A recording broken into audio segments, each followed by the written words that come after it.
Good morning po sa inyo mga katribya at welcome po sa aking YouTube channel. Kamusta na po kayong lahat? Medyo makulimlim po mga farmers po itong ngayong araw na ito. Pero ngayon ay maharap po tayo ngayon dito sa ating pong kalamansi dahil matagal-tagal na po tayo hindi po nalusong. Ito na po ang ating bunga-bunga. Ayan, lumalaki-laki na. Meron po tayo mga katribya pong pulutin o natawag nating halawin. Yung iba mga katribya po ay meron ng reject. Kailan lang yan, maliliit, pero ngayon gaholin na.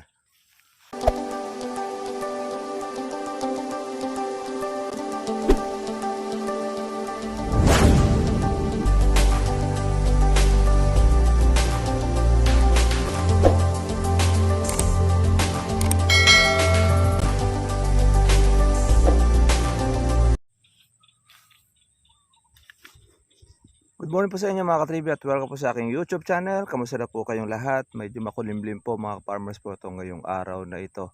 Pero ngayon ay maharap po tayo ngayon dito sa ating pong kalamansi dahil matagal-tagal na po tayo hindi po nalusong. Ito na po ang ating bunga-bunga.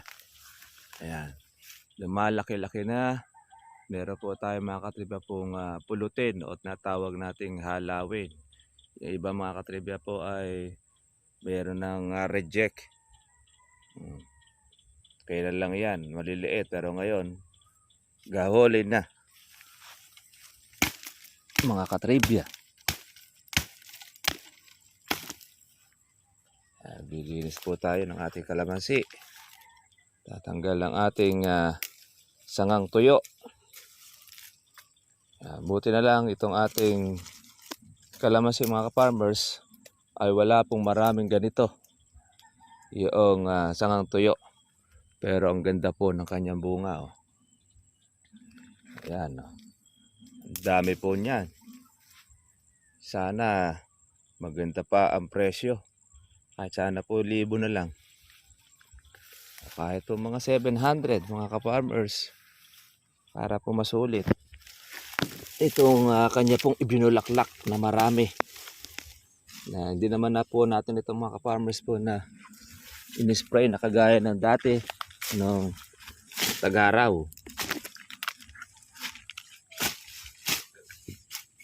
Kaya pataba na lang ang ating gastos, tsaka po yung ating herbicide ang gamit-gamit natin dito. Kaya pagdating doon sa bunga, hindi na po natin tayo nag-provide ng marami pang insecticide kumpara natin noong mga nagdaang panahon. Ayan. Ang ating kalamansi, ayan na po. Lalaki na po ng mga bunga. Pwede na po natin itong mapahalawan para po yung ating pong mga buko. At makapagsabog din tayo uli ng ating organic para sa susunod na bulaklak.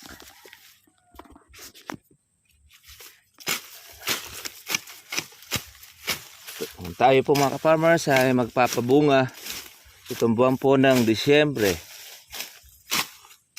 tsaka itong November. Pwede kayong sumabay.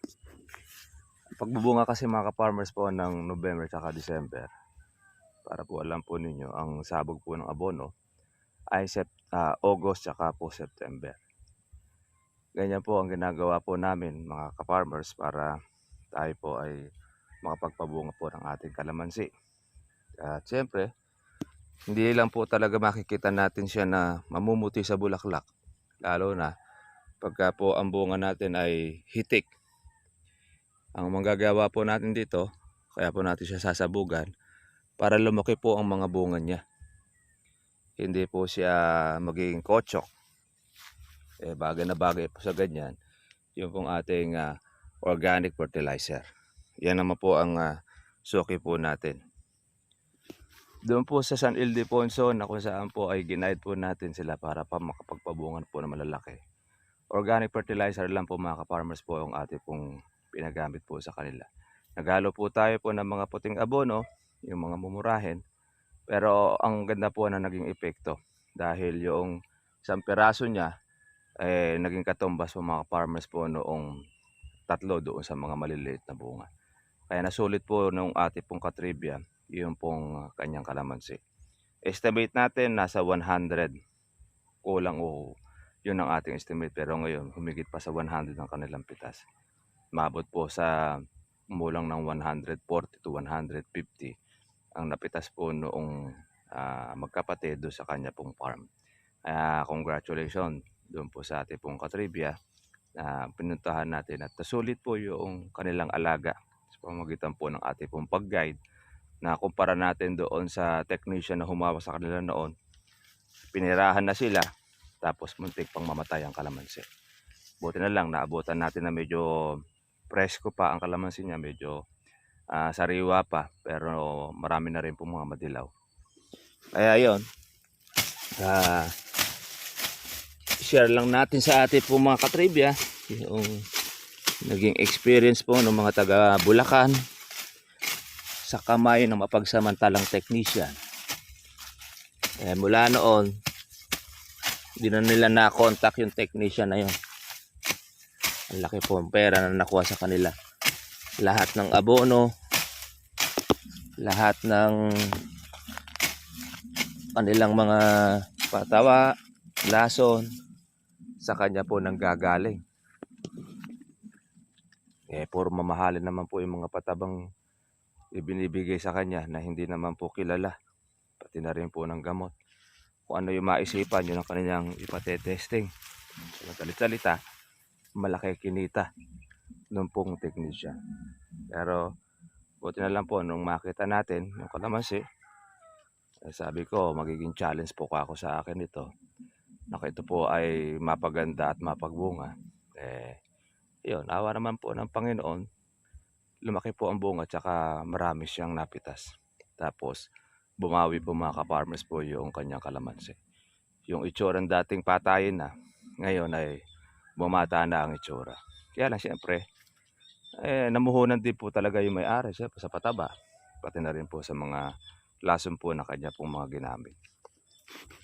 Para po magtuloy at makabawi niya yung kanyang nalugi. Kasi talagang tutuusin, lugi siya. Mga ilang taon na nakakaraan na hindi po siya umaani mga ka-farmers. Saka mahal pa ang paupa niya sa kanya pong mamimitas. Una-una, mataas ang kanyang paupa araw-araw. Sabi nga namin, mas maganda po magporsyentuhan na lang siya. Porsyento niya yung mga tauhan niya. Kung ano po yung ma-harvest, yun po yung kanyang poporsyentuhan, 25%. Yun po naman dito sa amin.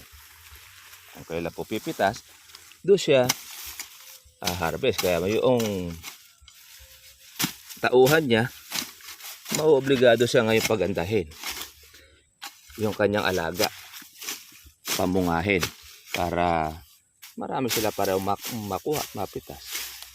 Pero pagka yung permis po na swelduhan, lugi po yung may-ari, lalo na kukunti lang naman po ang puno ng kalamansi nila. Maganda sana kung 5 hektarya yon, mababawi niya mga ka-farmers po yung kanyang pang sweldo. Ganun yan mga ka-farmers. Kaya take note natin doon sa mga nagpapasweldo. Hindi naman araw-araw may trabaho sa kalamansi, mga katribya. Kaya ang ginagawa po natin, pinapoporsyento natin may-ari. Hindi lang natin isasali yung upang pitas sa porsyentuhan dahil hindi naman po nasa atin yun, kundi bago sa pitas na po yun. Hindi mo na kailangan porsyento at matatalo na po yung may-ari. Ganun po kami dito, mga katribya. Pero yung alaga, sagot na ang namumorsyento. Pero yung gastos, sagot na po nung amo. Hindi na po ibabawas po yan doon sa magiging harvest po ng kalamansi. Dahil pagka binawas po yan, ay talagang halos po wala pong matitira ang namumorsyento. Ang namumorsyento mga ka-farmers, wala naman po siyang lugi. Ang sa kanya lang po ay trabaho lang. Dahil ang namumuhunan po talagang sumasakit ang ulo dyan, ang may-ari. Kaya kailangan po ang may-ari dapat mabawi yung kanya pong pinapoprosyento, kumita rin sa pamamagitan po ng bunga. Kaya pagka walang bunga ang kalamansi, lugi ang may-ari. Pero pag maraming bunga ang kalamansi, lalo't pag natsyempo po ng presyo, masaya ang namumrosyento, masaya rin po ang may-ari. Dahil nagtutulong po sila. Hindi lang po isa ang masaya, hindi lang yung may-ari. Ganun yan mga katribya. Kaya doon po sa ating mga ka-farmers, sinishare po namin sa inyo para at least meron kayong idea kung kayo man po ay naghahanap po ng porsyentuhan or ng tauhan sa kalamansi. Wag po ninyong gawin po yung arawan 500. Kung 3 tao kayo yung inyong tauhan, tapos 1 hektarya lang ang hahawakan, malulugi po kayo doon mga ka-farmers. Baka po yung aanihin ng inyong kalamansi sa kanila lang po mauuwi sa inyo pong paupa.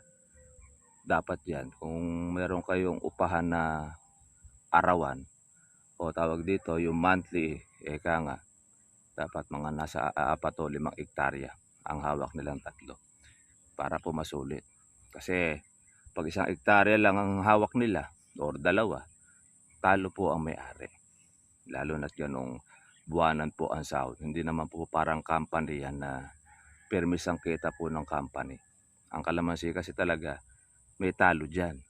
Ang talo mo dyan, pag hindi mo siya napagbunga ng marami, pagkatapos pag po mababa pa ang presyo ng kalamansi kahit marami ang bunga. Kaya baka doon sa inyo pong tauhan, wala pa kayong may pasahod or mag-abono pa kayo. Yun po ang isa po doon sa ating nakikita sa ating pong mga katribya kung kayo man po ay naghahanap po ng inyong tauhan. At saka alam niyo po yung sweldo po na 900 o 9,000 sa isang buwan, hindi na po masama yun pagka ikaw nagkakalamansi na maibigay po sa iyo. Kasi una-una, sa may-ari pa po yung pagkain, pati rin yung merienda. Pumasok ka man po mga farmers po doon sa mall o ano pa man, yung sahod mo may kaltas ka pa ng SSS, may GSIS, may tax pa, etc. Pagkain mo, pamasahe mo, merienda mo, sagot mo, hindi sagot ng kumpanya. Ganun yun. Kaya halos magkano lang po matitira ng inyo pong araw-araw na pinaghahanap buhayan. Tapos ang pasok, 6 to 6, 12 oras. Samantalang sa farm naman, pagka po kayo papasok po yun yung tauhan, pagsapit na po ng alas 10 at mainit na, stop na trabaho niya. Babalik na lang siya ng mga bandang alas 3.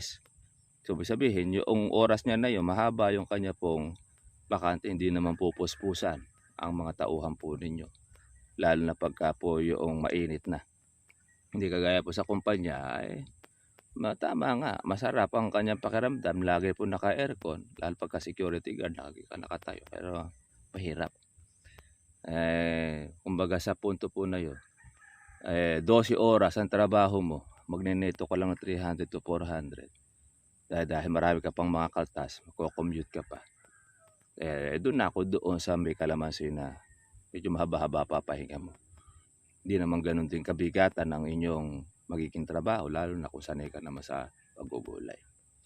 Kaya yun po mga farmers, kwan lang po naman natin share sa ating po mga katribya kung saan po kayo ay naghahanap ng inyo pong tauhan. Dapat ay alam po natin po yung mga alituntunin sa bagay po na yun para hindi kayo matalo. Iyakin lang po natin yung tauhan natin ay masipag. Kasi pagka natsyempohan ninyo ng tauhan ninyo ay talagang pinipirahan lang kayo mga katribya, mag-isip-isip na. Huwag nyo kagad ibibigay po ang pera. Dapat gawin ninyo kung ano yung bibilin ng mga kailangan ng kalamansi, pabilin nyo na kaagad. Huwag yung perang-pera ibibigay ninyo sa inyong tauhan dahil magkakaroon po ng interest baka hindi po pataba ang bilhin, kundi bagkos baka po yung alak o panggamit niya po doon sa kanya pong bisyo. Lalo na kung kayo ay nasa abroad, hindi niyo po nakikita yung tao, ay talagang pagsasamantalahan kayo. Eh yun na nga lang pong malapit na napagsasamantalahan pa eh. De lalo na kung yun pong nasa malayo pa. Ito po yung isis. Ay putulin na natin ito. Dahil ito po, pag nalililiman po yung kalamansi, hindi po siya makalaki. Naagaw pa niya ang sustansya, mga ka-farmers. Ngayon pong araw mga katribya, bumaba raw po ang kalamansi. Kahapon ay nasa 1.4 ang kuhanan, nasa 1.3 ang presyo ng kalamansi po dito. Nung isang araw naka 1.5 pa. Ay lang, iba-iba po talaga. Kapag po maraming dating, bagsak ang presyo. Pagka konti dating, ay sigurado mahal po ang presyo. So, yun po mga farmers, update na lang po tayo sa mga susunod po na araw. Ito, trabaho muna po tayo sa ating kalamansi. Linis po ng bagay, magtanggal po tayo po ng mga nakakakubli sa ating po mga kalamansi para po makasagabal. Ngayon, ang bunga ng ating kalamansi, ayan na ha. Napakarami na. At saka po, gahulin na po mga ka-farmers. Kaya ito, tsaka yuyukayok ang bunga nito. Kailangan na po natin itong sabugan din ng ating pong organic para po pantulong lumaki ang bunga. Ayan lang. Siyempre, di lang po natin alam kung magiging magkano. Kung tumaas pa po ang presyo ng kalamansi sa buwan po ng October, September, okay. Kung hindi man po tumaas, pagpasalamat pa rin natin. Dati, meron po tayong pinipitas. O, sige po mga farmers, God bless nyo lahat. Kita na po tayo po bukas para sa susunod po natin vlog. Bye-bye.